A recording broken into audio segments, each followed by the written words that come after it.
Hello guys, good morning. Basa tayo ng Bible sa Mateo chapter 18 verse 15 to 20.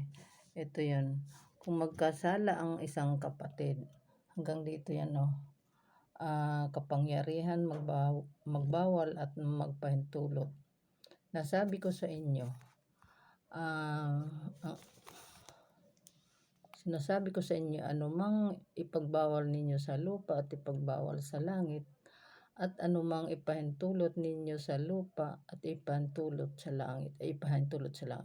Sinasabi ko sa inyo, kung ang dalawa sa inyo dito sa lupa ay magkaisa na sa paghingi ng anumang bagay sa inyong panalangin, ipagkakaloob ito ng aking amang nasa langit, sapagkat saan man may dalawa o tatlong nagkatipon-tipon dahil sa akin, naroon akong kasama nila. So guys, ito yung mga kapatid natin na minsan inggit na number 1 yan, na sumama ang loob sa atin na wala naman tayong alam. Puntahan natin at kausapin siya. Sabi nga magdala daw tayo ng 1, 2, 3.